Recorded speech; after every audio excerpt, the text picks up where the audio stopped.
येतात, पण ते शिकले सवरलेले नसल्यामुळे त्यांना कुठलीच नोकरी नाही भेटत आणि ते खूप परेशान होऊन जातात। उगाच एवढ्या मोठ्या शहरामध्ये आलो बघ आपण, तिथंच कुठंतरी कामधंदा शोधला असता।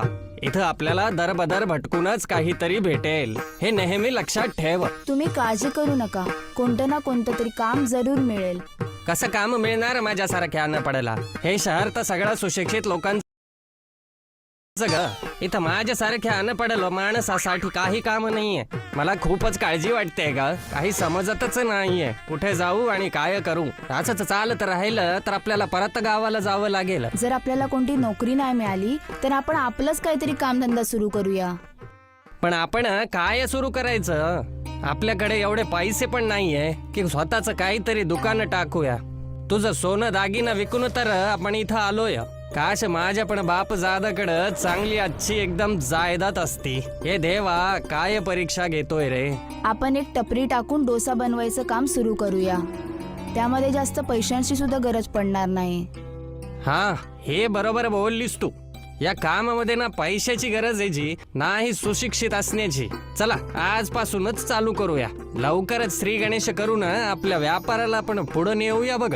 रामू अण्णा आणि त्यांची पत्नी सुनीता बाजाराच्या एका कोपऱ्यावर ठेला लावतात, डोसा बनवायला चालू करतात। या लोकांनो या, गरमागरम डोसा खा। सुनीताचा आवाज ऐकून काही ग्राहक त्यांच्या ठेल्यावरती येतात आणि डोसा बनवायला सांगतात। नवीन टपरी लावलीये का तुम्ही? हो हो, आजच लावलीये। कसा दिला एक डोसा?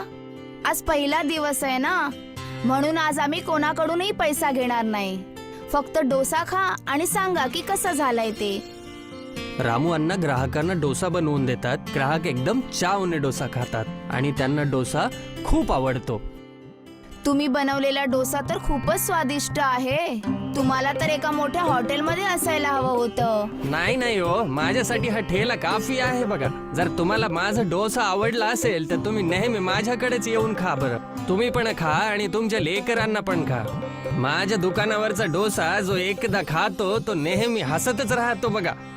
हा हा, मी तर येणारच आहे आणि सोबतच माझ्या मैत्रिणींना सुद्धा घेऊन येणार आहे आणि त्या सुद्धा तुमच्या डोस्याची मजा चाखतील। दुसऱ्या दिवशीपासून रामू अण्णाच्या ठेल्यावरती खूप ग्राहक यायला लागतात। रामू अण्णाचा डोसा सगळ्या ग्राहकांना आवडतो। तिथे लोक डोसा खाण्याच्या सोबतच ते घरी पण घेऊन जायचे, ज्यामुळे रामू अण्णाची खूप सारी कमाई व्हायला लागली। हे बरं केलं सर, तुम्हाला डोसा बनवायचा बिझनेस सांगितला सर।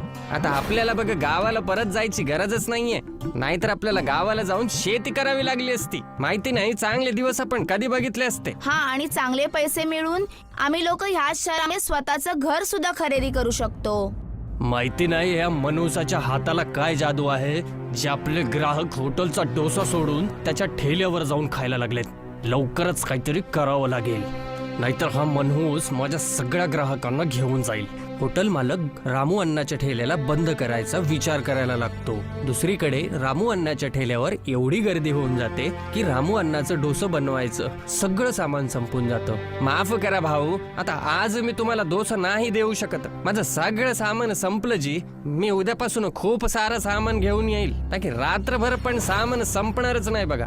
आणि आज जो एकटा चाललाय जी, त्याला उद्या सांबर आणि चटणी जास्त देणार बघा। माझं म्हणणं जी, जो की न खाता चाललाय त्याला। राम त्या दिवशी कमवलेली आपली कमाई घेऊन त्यांच्या पत्नी सोबत चालला जातो। आता उद्यापासून अजून मेहनत करावी लागेल, नाही तर ग्राहक पण नाराज होऊन जातील बघ। बिचारे डोसा खायला आले होते आणि माझ्याकडे सामानच नव्हतं। जर रोज रोज असं ग्राहक वापस जायला लागले तर आपल्याकडे काहीच नाही राहणार बघ। दुसऱ्या दिवशी रामू अण्णा खूप सारं सामान घेऊन येतात आणि डोसा बनवायला लागतात। त्यांची चांगली विक्री बघून बाकीचे दुकानदार त्यांच्या दुकानाच्या समोर कचरा टाकायला लागतात आणि त्यांच्या ठेल्याला पण नुकसान पोहोचवतात। पण रामू अण्णा सगळं ठीक करतात। पण तेवढ्यात पाऊस चालू होतो आणि तेवढ्यामध्येच रामू अण्णाचा स्टोव्ह विझून जातो। ह्या पावसानं तर खूप त्रास देणं लावलंय। दोनदा स्टोव्ह लावला बघ, दोनदा विझून गेला बघ, तर काही अपशगुन तर नाही। रामू अण्णा खूप प्रयत्न करतात, पण पावसामध्ये स्टोव्ह चालूच नाही होत। ते उदास होऊन जातात आणि ठेला बंद करून घरी वापस येऊन जातात। हे बघून बाकीचे दुकानदार खूप खुश होतात। असं वाटतंय आता आपला ठेला बंद होणार। एवढ्या पावसात तर पूर्ण कोळसा भिजला ग। जेव्हा जेव्हा जळवतोय तेव्हा तेव्हा काही ना काही होतंय। जर टपरीवरती डोसा बनत नाही तर काही हरकत नाही, आपण घरी डोसा बनवून घेऊन जाऊया। दुसऱ्या दिवशीपासून रामू अण्णा घरात डोसा बनवून घेऊन जातात, पण ते रस्त्यात जाता जाता थंड होऊन जातात आणि पावसात भिजल्यामुळे ओले पण होऊन जातात. त्यामुळेच ग्राहकांना डोसा आवडत नाही आणि सगळे ग्राहक बिना डोसा खाताना चालले जातात. हे डोसा आहे का पाणीपुरी? पूर्ण पाण्यात भिजलेला आहे, आम्ही असा डोसा नाही खाणार. अशा प्रकारे ग्राहकांना जाताना बघून रामू अण्णा खूप उदास होतात. तेव्हाच पाऊस जास्त असल्यामुळे समुद्रात पाणी खूप वाढायला लागतं आणि काही मासे आणि कासवं वाहत वाहत बाहेर येतात, ज्यामुळे एक मोठा कासव उलटा पडून जातो. तो सरळ व्हायचा खूप प्रयत्न करतो. रामू अण्णा पाण्यात बुडायची पर्वा न करता पाण्यात उतरतात आणि त्या कासवाला सरळ करतात. तू खूपच कंटाळलेला दिसतोयस. मी तुझा त्रास दूर करू शकतो. काय तुम्ही या पावसाला थांबवू शकता जी? नाही, मी पावसाला थांबू नाही शकत आहे, पण मी तुला अशी पावडर देऊ शकतो ज्यामुळे तू डोशाचा छत्री बनवून स्वतःची परेशानी दूर करू शकतोस. पण डोसा छत्री तर पावसात भिजून खराब होऊन जाईल. तुम्ही माझ्या सोबत मजाक तर नाही करत आहे ना? कासव आपल्या कवचातून एक पिशवी काढून रामू अण्णाला देतो. हे घे, हे समुद्री देवताने दिलेलं जादूची पावडर आहे. ज्या प्रकारे ह्या पावडरने पाठीचा कस कठोर झाला आहे, तुझा पण डोसा असाच कठोर आणि स्वादिष्ट होईल. रामू अण्णा कासवाकडून पावडरची थैली घेतो आणि घरी जाऊन डोसा बनवतो आणि डोस्याच्या वरती ती पावडर अशी थोडीशी टाकतो, ज्यामुळे डोसा खूप कडक होतो. सुनीता त्या दोशांना शिवून छत्री बनवते आणि त्याला लाकडाचं हँडल लावते आणि आता रामू अण्णा डोसाची छत्री लावून ठेल्यावरती जातात. या लोकांना या डोसा खावा आणि छत्री गिफ्ट मध्ये घ्या हो. अरे अण्णा, ही कसली ऑफर आहे तुमची? जरा मला सुद्धा सांगता का? मी सांगते, ऐका. तर तुम्हाला एका डोशावर छत्री मिळेल आणि तुम्ही तर बघतच आहात पाऊस किती जोरात पडतोय. डोसा खाल्ल्यानंतर तुम्हाला दुकानातून वेगळी छत्री आणण्याची गरजच पडणार नाही.